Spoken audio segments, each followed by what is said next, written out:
Okay, CLAT 2021 English section, passage number 4. Following the transition to democracy with the inauguration of Nelson Mandela as president, क्या हुआ है in 1994 South Africa was faced the task of dealing with its past. ठीक है, सौम्या ये window पूरी open करके आओ, पूरी ओपन कर दो, पर्दा हटा दो। हाँ जी, इनॉग्रेशन हुआ है, नेल्सन मंडेला अभी प्रेसिडेंट बने हैं अपनी कंट्री के, साउथ अफ्रीका के 1994 में, मतलब मेरे जन्म दिवस के जन्म वर्ष के सबसे एक साल पहले 1995 में स्टैब्लिश होती है टीआरसी, और उस टीआरसी ने अपने बहुत सारे ऑब्जेक्टिव्स को फुलफिल नहीं किया। ये मेन थॉट है इसका। अब थोड़ा डीप में अगर डाइव करें तो फिर ऑब्वियसली याद रखना, क्योंकि आपको पैसेज पढ़ने से पहले एक बार ओवरव्यू लेना चाहिए कितना लंबा पैसेज है। तो टीआरसी टीआरसी बहुत लिखा हुआ है, तो ऑब्वियसली ये the truth and reconciliation commission का नाम है। और नेल्सन मंडेला जब साउथ अफ्रीका के प्रेसिडेंट बने थे, ये उसके बाद स्टैब्लिश हुई थी कि पहले? उसके बाद। तो मतलब ये नेल्सन मंडेला की पार्टी नहीं है, जो उसके बाद में कोई कमीशन बना था उसके बारे में बात हो रही है। और इन्होंने 5 क्वेश्चंस दिए इस पे, राइट।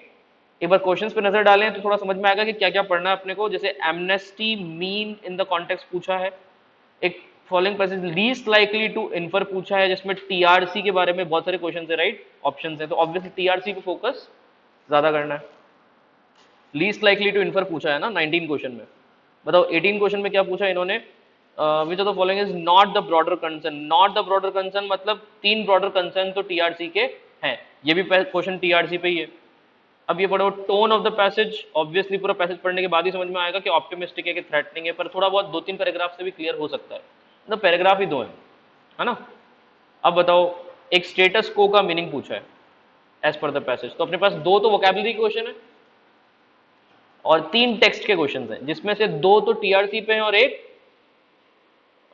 टीआरसी के अलावा टोन पे है, राइट। चलो स्टार्ट करते हैं। अभी मुझे ये बताओ, पैसेज मोटे मोटे तौर पे क्या कह रहा है कि ट्रांजिशन जब हुआ डेमोक्रेसी में, तो नेल्सन मंडेला फर्स्ट प्रेसिडेंट बनते हैं साउथ अफ्रीका के after year long and much decades long fight. बहुत लंबी फाइट लड़ी थी इन्होंने, ये वहां के गांधी कहे जाते हैं साउथ अफ्रीका के, है ना। क्या कह रहे हैं? As well as undertaking some action to deal with structural social injustice. वहां पे सोशल इनजस्टिस तो चलता था, लेकिन कैसा? स्ट्रक्चरल मतलब ऑफिशियल। वो ऑफिशियल सोशल इनजस्टिस करते थे, मतलब ब्लैक्स को रिजर्वेशन नहीं देंगे, व्हाइट्स को देंगे, ऐसा कुछ। मेरी बात समझ में आ रही है? यहाँ पे the truth and reconciliation commission एक नई चीज आती है, बोलते हैं heralded as the most ambitious and organize attempt. तो हेराल्डेड का मीनिंग लिखो, held.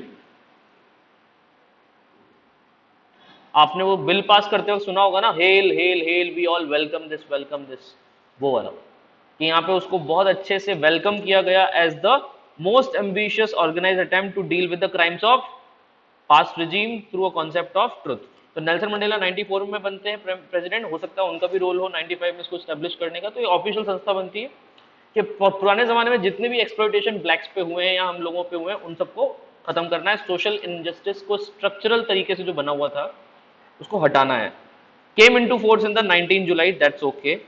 Emerging as a political strategy to acknowledge past suffering whilst promoting a future based on the concerns of social justice, the rule of law, the reconciliation, and the commission struggle to fulfill its objectives. Commission struggle किस चीज में कर गई? Objectives fulfil कर रहे हैं। मतलब क्या वो फुलफिल हो पाए?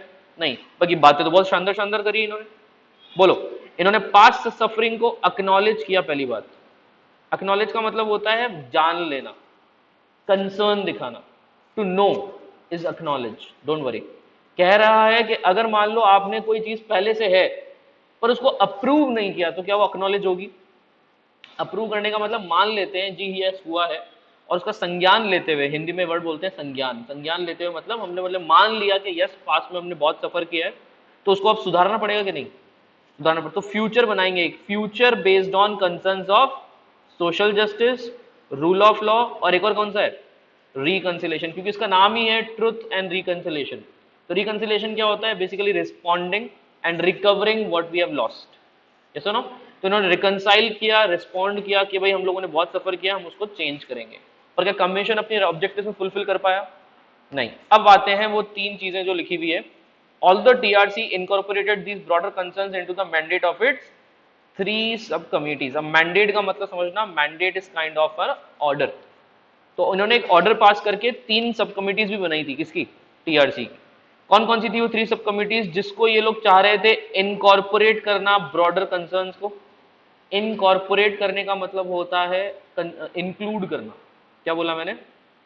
इनकॉर्पोरेट मतलब इंक्लूड करना। तो ये चाह रहे थे वो तीनों कमिटीज अलग अलग कंसर्न्स को एड्रेस करे, इंक्लूड करे। कौन कौन से? जैसे एक तो इन्होंने दिया है हाँ, देवर डिसरिगार्डेड इन प्रैक्टिस। सॉरी, सब कमिटीज की बात देखो क्या लिखा हुआ है।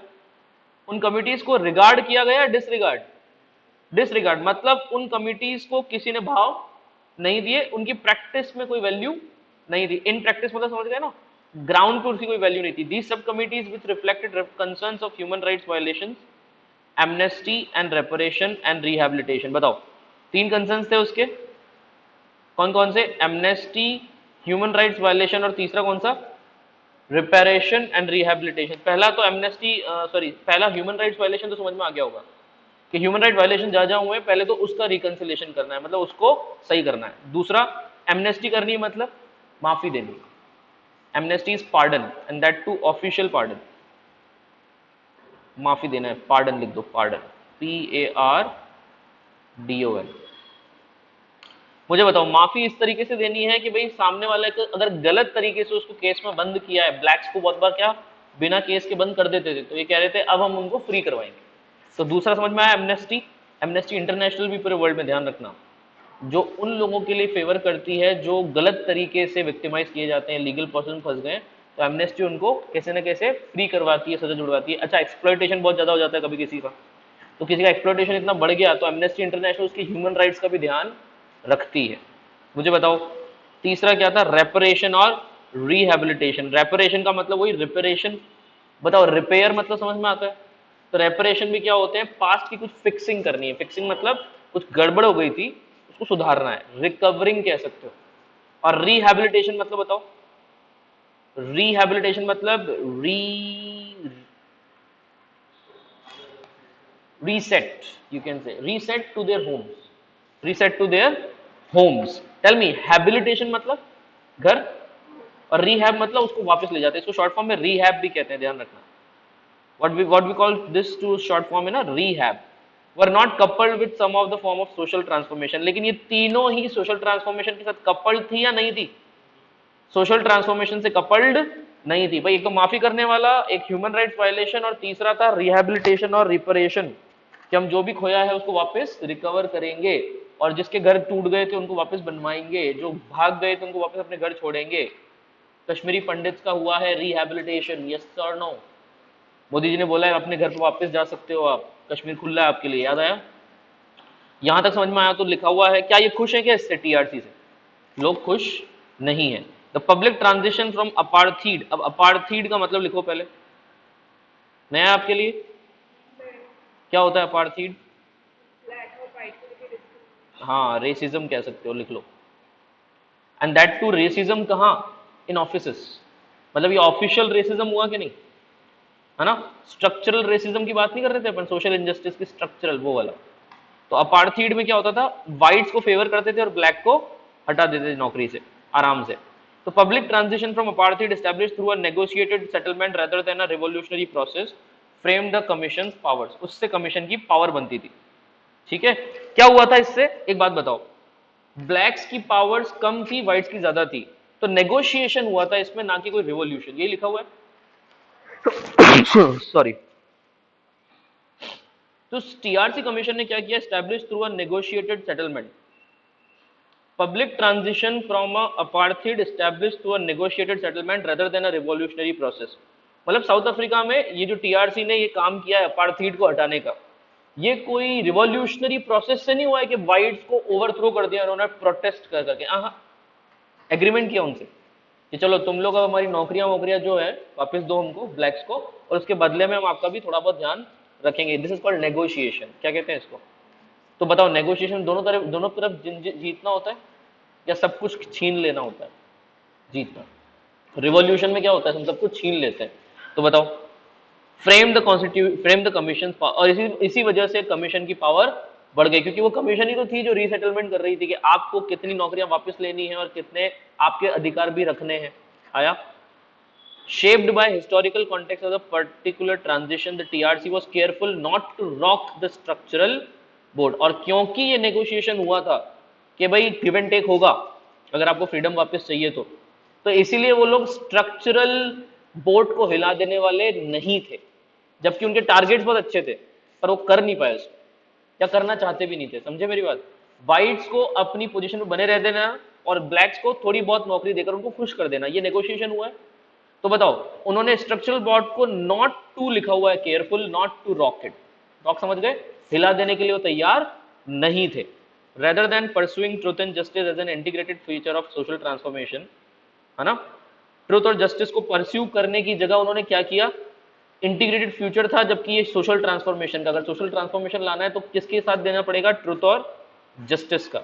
पर इन्होंने क्या किया, commissioners and to a great extent the government of South Africa maintain an agenda that avoided a challenge to the status quo. उन्होंने एक ऐसा एजेंडा मेंटेन किया जिससे चैलेंज टू स्टेटस को क्या हो जाए, अवॉइड हो जाए। समझे मेरी बात? स्टेटस को क्या होता है, बेसिकली करंट अफेयर्स जो चल रहा है, जो भी प्रेजेंट में करंटली चल रहा है, दैट इज कॉल्ड स्टेटस को। करंट स्टेटस भी कह सकते हो, करंट स्टेटस, राइट। तो उन्होंने ऐसी सिचुएशन बना दी थी कि भाई कोई भी स्टेटस को चैलेंज ना कर पाए। अब देखो इतनी नेगेटिविटी फैली हुई टीआरसी के नाम पे। A focus on restorative justice was taken by the commission with an emphasis placed on the mechanism to restore victims and survivors। बताओ, victims और survivors किसके, वो पुराने exploitation के, उनको क्या करना है, रिस्टोर करना है। मतलब वही वाली बात हो गई, रिकंसाइल करना। ठीक है, लेकिन कैसे, थ्रू रेपरेशंस पॉलिसी। कौन सी पॉलिसी? रेपरेशंस मतलब fixing, recovering what is lost in the past, state lead acknowledgement. State lead acknowledgement कैसे होगा, जब गवर्नमेंट बोलेगी कि हाँ आपके साथ गलत हुआ है और हम आपको रिजर्वेशन देने के लिए रेडी हैं। हुआ ना कश्मीरी पंडित के साथ गलत इंडिया में, तो उसके लिए स्टेट लेड रिकमेंडेशंस आए कि नहीं, एक्नॉलेजमेंट्स आए कि नहीं। एक्नॉलेजमेंट मतलब हमारी नॉलेज में ये है और आपको ये सर्टिफिकेट देते हैं कि आप विक्टिम रहे हो, तो आपको कोटा दिया जाएगा, स्पेशल कोटा। आया समझ? Next, of suffering and a condemnation. Condemnation मतलब जो हुआ गलत हुआ, जो हुआ गलत हुआ, ये बोलना भी है। Together with the transformation of the system that implemented such wide spread forms of abuse. तो एक्चुअली इन लोगों ने रिस्टोरेटिव जस्टिस लाने की सोची, और उसमें ये सब करने की भी सोची। क्या क्या करने की सोची, विक्टिम्स को रिस्टोर करेंगे, रेपरेशंस पॉलिसी लाएंगे, स्टेट गवर्नमेंट भी एक्नॉलेज करेगी कि तुम्हारे साथ गलत हुआ है, और फाइनली हम लोग बुरा भला भी कहेंगे किसको, जो पुराना था।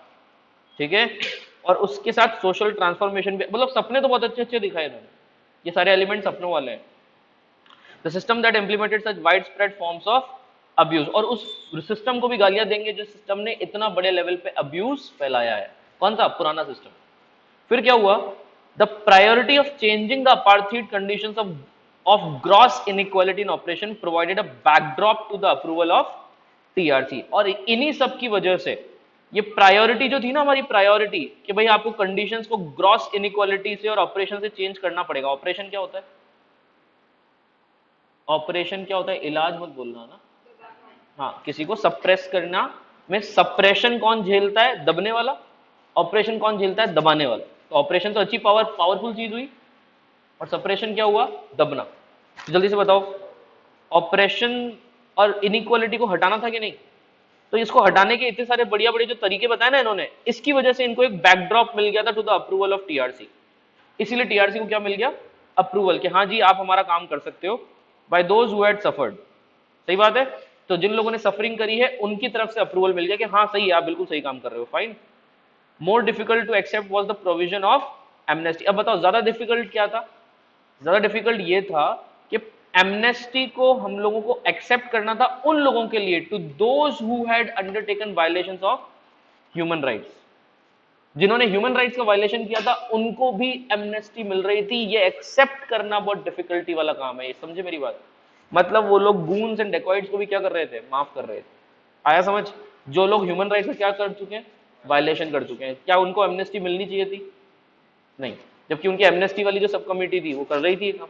आगे देखो, the process placed amnesty of violations as a carrot. अब बताओ, उन्होंने एमनेस्टी को इस तरीके से यूज किया of violations as a carrot to perpetrators in the exchange of a full story. अभी फुल स्टोरी एग्जैक्टली कौन सी स्टोरी है पता नहीं, इस पैसेज में लिखा हुआ नहीं है, लेकिन उन्होंने इस फुल स्टोरी के एक्सचेंज में मतलब अपने हितों को भी ध्यान में रखते हुए लोगों को परपेट्रेटर्स ऑफ क्राइम को भी क्या दिया, कैरेट दिया। कैरेट किस नाम का, एमनेस्टी के नाम का, समझे। तो उनको गाजर दिया कि तुम लोग हमारा काम करो, हम तुम्हारा काम कर रहे हैं। Last, with the stick of prosecutions for those who did not come forward. और जिन लोगों ने कोई फुल स्टोरी के लिए सपोर्ट नहीं किया, फुल स्टोरी क्या हो सकती है कि भाई टीआरसी बहुत अच्छा है, ये हो सकती है। तो जिन लोगों ने कम फॉरवर्ड वाली गलती नहीं करी, जो आगे बढ़कर की तारीफ करने के लिए नहीं आए, उनको क्या करा दिया, प्रोसिक्यूशन। प्रोसिक्यूशन कौन, स्टेट गवर्नमेंट बोलेगी कि भाई इस पे केस चलाया जाए, इसी को कहते हैं प्रोसिक्यूशन। तो ये क्या हो गया, प्रोसिक्यूशन की स्टिक मतलब डंडी दिखाई किसको, जो लोग आगे बढ़ के नहीं आए, और जो लोग आगे बढ़ के आए फुल स्टोरी देने के लिए, उनको क्या दिया, एमनेस्टी। आया पैसेज क्लियर। अब हमने एक एक वर्ड समझा है ना, इसलिए इसमें टाइम लगा। जब तुम बैकग्राउंड में माइंड के अंदर ये सारे वर्ड्स के साथ, मीनिंग्स के साथ इसको समझोगे, मिली सेकेंड्स में होगा ये, ठीक है। अब करो question. Status quo as use in the passage means previously popular opinions या ऑलरेडी एग्जिस्टिंग कंडीशंस। वो चैलेंज नहीं कर पाए किसको, स्टेटस को। तो ये तो बैठ रहा है, करंट स्टेट ही चाहिए ना अपने को, करंट स्टेट। करंट स्टेट या करंट कंडीशंस तो सबसे ज्यादा बी में बैठ रही है। Strategies of government and following a set agenda, no, ये फ्यूचर की बात नहीं करनी है, प्रेजेंट की बात करनी है। प्रेजेंट वाला आंसर बी में है, ठीक है। बताओ 17 का आंसर क्या टिक किया, आप सबने टिक तो कर लिया ना आंसर्स अपने अपने। Tone of the passage positive है, किसी हाल में ऑप्टिमिस्टिक नहीं है। अभी जो हमने पढ़ा उसमें क्या देखा तुमने, बहुत ज्यादा नेगेटिव माइंडसेट से बात कर रहे हैं हम लोग टीआरसी के लिए स्पेशली। अच्छा ये बताओ, कंफर्म है ना टाइटल तो टीआरसी है, टाइटल तो टीआरसी ने तो कंफर्म है ना, नेल्सन मंडेला टाइटल है क्या अपना। तो टीआरसी के लिए बुराइयां कर रहे हैं कि पॉजिटिव कर रहे हैं कि नेगेटिव कर रहे हैं, नेगेटिव कर रहे हैं। सीधा बताओ आंसर क्या है, या तो थ्रेटनिंग या क्रिटिकल। कंपैशनेट तो हो ही नहीं सकता, कंपैशनेट तो लवेबल होता है, तो बोलो उसका आंसर होगा क्रिटिकल। Very good. थ्रेटनिंग क्या होता, डराते धमकाते, तो होता थ्रेटनिंग। थ्रेटनिंग के आगे लिखो वार्निंग। क्या वार्निंग वाला टोन था कि be aware TRC, if you do like this we will not support you, ऐसा किसने बोला क्या, कोई थ्रेटनिंग नहीं है इसमें, हटाओ। वैसे नेगेटिव तो ये भी था, पर हमारा आंसर नेगेटिव में सबसे ज्यादा सही कौन सा है, डी, ऑप्टिमम आंसर बैठ रहा है। गलती समझ में आई, ऑप्टिमिस्टिक किसी हाल में नहीं। आपने क्या टिक किया था, अच्छा 18 का देखते हैं। Which of the following is not the broader concern of TRC. Broader concern नहीं था, कुछ याद है ना, उसके नोशंस तो बहुत प्यारे प्यारे थे, आइडियाज तो बहुत अच्छे अच्छे थे। To deal with the crimes of past regime through a concept of truth, क्या ये था ब्रॉडर कंसर्न, हाँ था तो सही। क्या था कि एक्नॉलेज टू पास्ट सफरिंग्स, हाँ ये भी था। कॉन्सेप्ट ऑफ ट्रुथ से लड़ना है, ये भी था। Emerge as a political strategy for reconciliation of rule of law, rule of law के लिए पॉलिटिकल स्ट्रेटेजी बन के उभरना है, हाँ ये था। पर क्या ये पूरा था, ये अधूरा लग रहा है, कुछ याद करो। First third line fourth line में मिल जाएगा तुमको, मिला। पॉलिटिकल तरीके से इमर्ज हो रहे थे ये लोग, कहाँ है ये इमर्जिंग, फोर्थ लाइन में है, emerging as a political strategy to acknowledge past suffering. ये तो याद होगा आपको, पास्ट सफरिंग को एक्नॉलेज करने के लिए पॉलिटिकल स्ट्रेटेजी की तरह उभर रहे थे, लेकिन हुआ क्या, उसके अंदर दो तीन प्रिंसिपल्स थे इनके। इन्होंने सिर्फ क्या लिख दिया, रूल ऑफ लॉ। बताओ कौन कौन से थे, देखो। अ future based on social justice, rule of law and reconciliation, तीनों है क्या इसमें, कमिंग, ओके। तो rule of law partial truth हुआ या ट्रू, हाफ ट्रूथ कह सकते हो, इसलिए हाफ ट्रूथ को अगर मैं गलत ना मानूं और इससे भी बुरा कोई मिल जाए तो टिक कर देंगे। To promote a future based on concerns of social justice, yes, social justice पे तो ट्रू है। अब बताओ तीन ट्रू है और एक हाफ ट्रू है, तो क्या टिक करोगे, हाफ ट्रू, खत्म बात। पार्शियल ट्रू, इसमें फॉल्स तो एक भी नहीं है, समझे, सिर्फ रूल ऑफ लॉ लिखकर छोड़ दिया था उन्होंने। Next please, least likely to infer from the passage. Least likely मतलब समझ गए ना, पैसेज से क्या इन्फर नहीं कर सकते, मतलब तीन कर सकते हैं। तो बताओ TRC ignore some of the broad concerns, इसको कर सकते हैं इन्फर। टीआरसी ने बहुत अच्छे अच्छे ब्रॉड कंसर्न्स को क्या कर दिया, इग्नोर कर दिया। अच्छा, सब कमिटीज टीआरसी की lacked an agenda of social transformation, बात तो ठीक है, ये भी इन्फर कर सकते हैं। TRC made earnest efforts to protect human rights, not at all, पढ़ते ही गलत है। उन्होंने कोई ह्यूमन राइट्स के लिए कोई ज्यादा काम नहीं किया और बल्कि खाता पूर्ति करी है, फॉर्मेलिटी करी है, right. Lack the desire strength to challenge prevailing conditions, not at all, in fact this was true, पर हम लोगों को टीआरसी अर्नेस्ट एफर्ट्स वाला अच्छा लग रहा है, that's why the answer should be C. कोई डाउट है क्या इसमें, ये तो इजी था क्वेश्चन। एमनेस्टी का मीनिंग पूछा है, सिवियर पनिशमेंट, जस्ट अपोजिट थोड़ी ना बताना है, एंटोनिम हो गया ये तो। बताओ, ब्रिंग लीगल एक्शन, ये भी क्या हो गया, एंटोनिम। अरेस्ट वारंट्स, ये भी क्या हो गया, एंटोनिम। जब तीन एंटोनिम्स है तो ऑब्वियसली एक ही है सिनोनिम। खत्म, खत्म, you can go, bye. Thank you everyone. Passage में कितने मार्क्स आए आपके? कौन सा गलत हुआ? सेकंड वाला नहीं किया था, इजी। अच्छा थोड़ा सा ठीक है, टफ था। हाफ ट्रू वाला, टोन ऑफ द पैसेज वाला क्यों छोड़ देते हो यार, इजी तो था। आपके कितने हैं? शाबाश। अनन्या कितने है? 4 है, ठीक है। See you tomorrow with passage number 3 and 5 together. शायद उन दोनों के वीडियोस हैं पर हम पढ़ लेंगे एक साथ। बाय।